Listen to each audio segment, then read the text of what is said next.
ニアが我が家に来てから75週間が経ちました。今週はニアの左前足に入っているプレートを止めているネジを間引きしてから1ヶ月が経過したので、ネジ穴の回復具合と左前足の骨密度に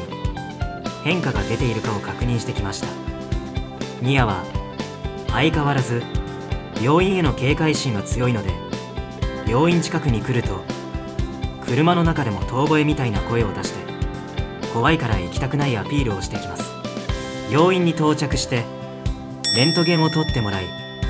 レントゲン結果の説明を聞いている最中に、ニアは爪切りと口臭ケアをオプションでやってもらいました。ニアの足の爪は黒くてどこまで切っていいかがわからないので、月1回のペースで切ってもらっています。レントゲンの結果としては、ネジ穴はほぼきれいに埋まってきているので順調で問題なしでした。ただプレートに面している部分の骨密度がちょっと低くなっているようで、来月に改めてレントゲンで骨の状況を見てプレートを外すタイミングを相談することになりました。大筋では順調に回復してきており、完治というゴールには確実に近づいていたので安心しました。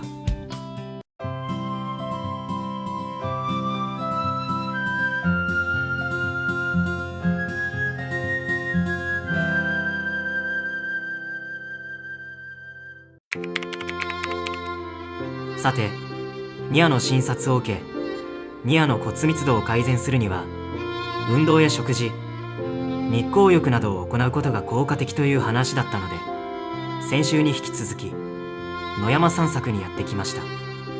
最初に訪れたのは埼玉県の秩父にある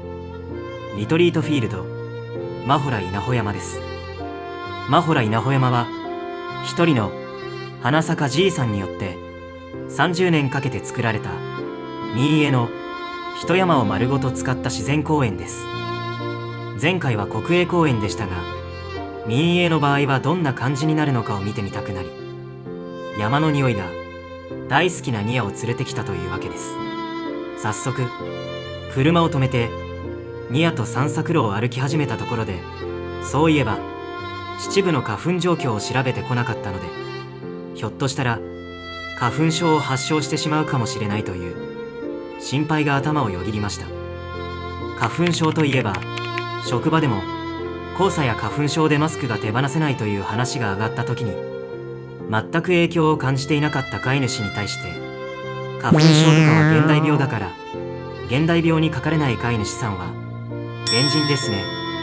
というとんでもないハラスメントを受けました。せめて文化的な生活は送っているのだから縄文人ぐらいにしてほしいと思いましたが、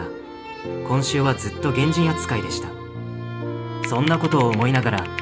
展望エリアまで上がってくると、のんびりとくつろげるテラスが用意されており、靴を脱いでニアと景色を見ていました。ニアは最初こそ恐る恐るテラスに乗っていましたが、徐々に慣れてきて一緒に咲き始めた桜と秩父盆地を見ながら打とうとしていました。展望エリアからドッグランエリアにやってきました。この日はほとんど誰もいなかったのでニアの貸し切りでした。骨折してからなかなかドッグランに行けていなかったので、久しぶりにリードを外して自由に遊んでもらいました。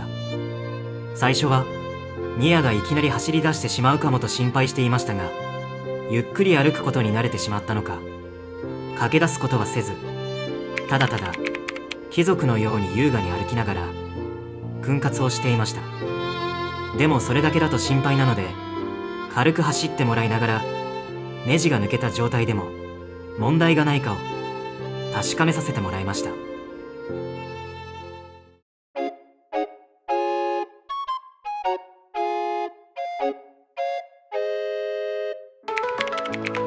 真洞稲穂山を後にして続いてやってきたのは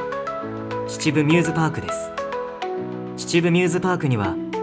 スカイロードという距離3キロ、幅18メートルの大規模遊歩道が整備されており、花壇や休憩場所があるのでニアとのんびり散歩していこうと思います。でも駐車場をなかなか発見できずにさまよっていたら、想定とは反対側の駐車場に車を止めてしまい、公園の端から端まで歩く形になってしまいました。相変わらず人生設定がハードモードだなぁと思いながら、ニアを見るともう達観しているかのような表情を浮かべながら、ただ黙々と歩みを進めているようでした。約3キロほど歩いて旅立ちの丘までやってきました。旅立ちの丘では卒業式でよく流れる旅立ちの日にが無限ループで再生されており、どんな感情でここに立てばよいのか迷ってしまいました。旅立ちの丘からは石灰石の掘削で有名な武甲山が見え、巨人に開拓された後のような山肌が見えました。景色と散策を満喫したので、疲れがピークに迫っているニアと駐車場まで戻っていると、謎のモニュメントを発見しました。外観だけ見ると巨大なエアポッツのようだったので、娘とこれはアホな巨人が落としていったエアポッツだねという話をして、至る所に落ちている巨人のエアポッツを見て笑っていました。今回は前回の半分ぐらいの距離でしたが、プチハイキング状態になったので、ニアは前回以上に疲れており、車の中ではぐっすりと眠っていました。そろそろ春本番となり、この動画が出る頃には桜も満開だと思いますので、素敵な散歩スポットがあればぜひ教えてくださいませ。引き続きこんな感じで動画を作っていきますので、ぜひチャンネル登録と高評価ボタンをクリックしていただき、